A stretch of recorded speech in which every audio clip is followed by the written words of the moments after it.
Hi, welcome to Ranging Country. I'm Lawrence. And I'm Peter. And we're very excitedly, slightly hurriedly, bringing you a review of the brand new M4. Well, now you say review. Now, it's not a proper review, is it? Because we're not actually going to fire it. We're not going to put a scope on it and shoot it because we've just had the two guns come in yesterday and that's all we've got. So we don't want to put a scope on it and mar it for a customer who wants his brand new M4. So we're going to wait to shoot it till we've got a few more in stock, which I think is fair to say, isn't it? Yeah. Yeah, and get little marks on the rail and whatever. So we're just generally an overview, I think, today, isn't it? Yeah. We're going to tell you all the things that have changed, some things that are not changed. And yeah, let's get into it. Yeah.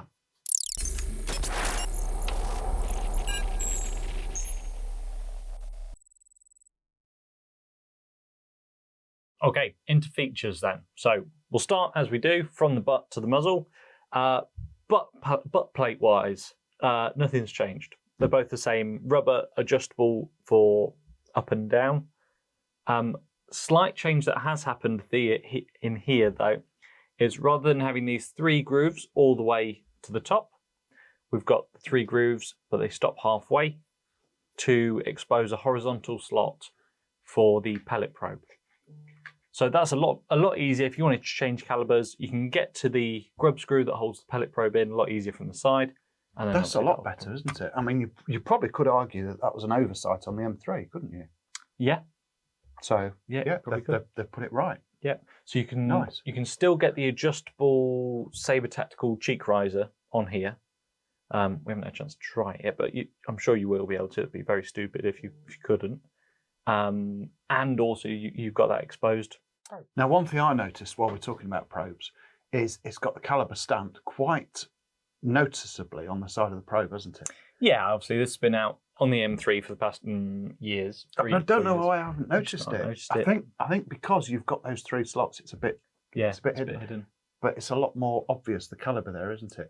Yeah. And I know when we get a gun in, try and find the caliber. FXs generally don't put the caliber on the gun, do they? No, because they're all interchangeable. So, bingo. That's made it a lot easier for me. Yeah. Moving forward, we've both got the same, or the most recent M3s and all of the M4s now have the FX power block. That mated to the new regulators. Basically, you can turn it up for more power, I believe, is what the principle is on that. If you've got an FAC or not in the UK. Obviously, so please don't do it in the UK because you're only going to end up having Airguns license. So, yeah, if it's sub 12, it's sub 12. Yeah. So, yeah, that would be nice. Moving forward, we've got on these standard power, these sub 12s, obviously limited to us. They're both the same plenum. They haven't changed. But in the FAC versions of the M4, they are a 700 and something cc plenum. They are. So they're a much bigger plenum. Yeah. They certainly look the same, don't they? Yeah. So obviously the impact since it's come out has been designed to be adjustable this, adjustable that, increase power this, increase power that, change this, change that. That hasn't changed. In fact, they've made it, in theory, more reliable with these new regulators. You can turn the pressure up, turn the power up, and they shouldn't blow up. But obviously, for a sub 12ers, nothing has changed so far. Yeah. Moving forward, now, got a very smooth cocking action, hasn't it? Yeah, they both do. Now, one thing you pointed out is that clicks without cocking, doesn't it? Let me put it next to my mic. So, when you cock it back,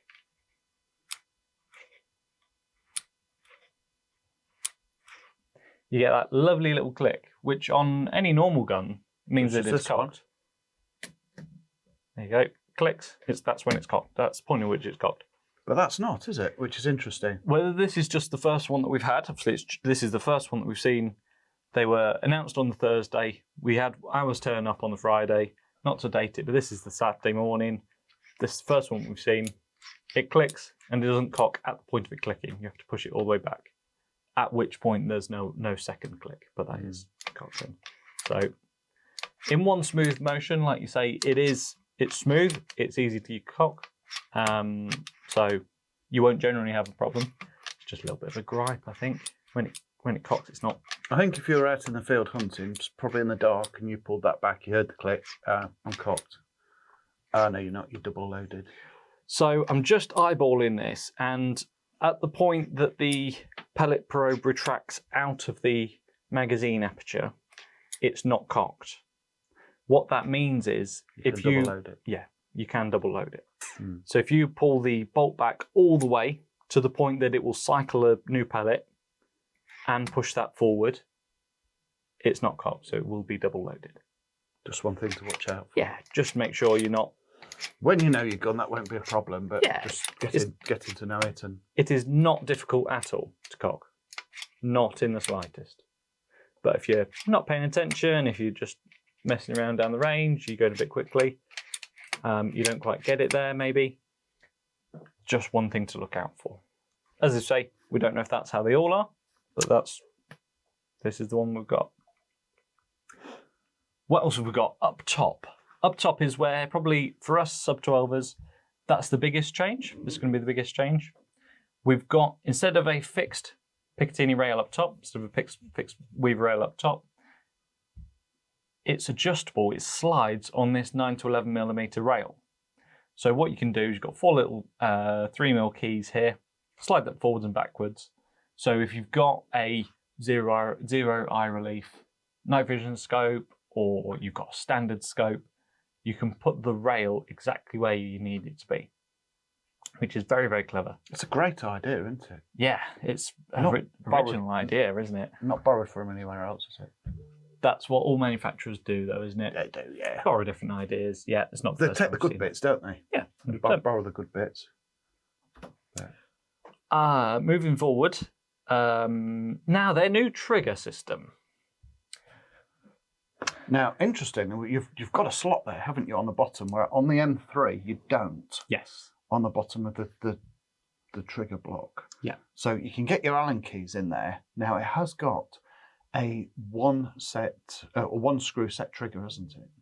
So one screw will adjust the trigger. So we're quite excited about that one. So we've got the manual out, and unfortunately, we've been sent an M3 manual with the M4 gun. So we don't know. There's 5 screws in there. So yes. So it's more complicated, and we don't have a manual for it. Yeah. So that's certainly interesting. But yes, I do like the slot to be able to actually get to the definitely. screws. I mean, it makes so much sense. It's impossible to adjust those screws really with any with expensive tools, or T-bars. You've got to use the cheap. With any accuracy, trying to adjust those, quarter of a turn, it's quite hard to. Yeah. Definitely. But that is, again, probably putting right the oversights from the M3. Yeah. This, to our untrained eye, we haven't talked about that before we move forward. We've got the, to our untrained eyes, this doesn't seem like a ground up new gun. It seems like a nice refresh, a little fix to to a couple of little teething problems that they had with bits and pieces, making things a bit more robust for tuning and that sort of thing, so people don't break them. That's what it seems like to us. So it says on there actually, quick set trigger, doesn't it? Now, whether that's a set trigger, which is a thing, you push the trigger forward and then it becomes one straight stage, to single stage. It's much easier to shoot. No. It's just a fancy name. It's just a quick set. Yeah. We've got a new grip. Before we do new grip, let's talk about the whole omission here. Something missing. Yeah, so the M3 has the first regulator gauge on the side here. So it tells you how much pressure is the first regulator set to. The new one does not have that. Now in the manual, in the M3 manual, it says not to mess with it. So I assume that's what they're doing. They're saying, look, don't mess with this bit. This is factory set. If you want to mess about with the power, this is the one to do. That's what that seems like to me with the new M4 getting rid of the gauge. I know we have had in the in the past people messing with them, people tuning them without suitable knowledge, haven't we? Yeah. And they've caught them up, basically, haven't they? Basically. Yeah. So that's a bit more. Hopefully, less information for you to be able to to cock it up. There's quite a few changes actually. It's taken us a little while to get through them. Yeah. The dial for the quick tune of the power system is a little bit bigger, a lot easier to turn. A big knobbly jobbly on the side. One thing, A lot grippier. Yeah. one thing I was thinking about, with having no gauge, it means you can lie it down. Well, that's how I noticed it. That's how I go. What's going wrong here? Yeah. Because that's tilted over. If you're out hunting and you lay it down in the mud, Cowpat. yeah, you're not laying it in a nice, lovely gauge. Yeah. That was quite interesting. Right, what do you think? So we've got a new grip style on the M4. Well, I didn't. Well, mind you, I didn't handle this yesterday. To be brutally honest, Samuel picked this up out the box and he says, "Oh, I like that. It's a new grip." I says, "Is it?" And he says, "Oh, yeah, it feels a lot different. I like that." So comparing the two together, it has got more of a swell on it, hasn't it? Seems a bit more contoured. It does. Now, I'm not a particularly big fan of it, and I can't express why. It's like there's, for me, less support side to side. I don't know how to describe it. Okay. I'm just not a fan of it. It was okay to me. That after using this one, after handling this one, and going to that one, that grip seems a bit thin. Bit thin, bit basic, maybe. Yeah. Yeah, I can see that.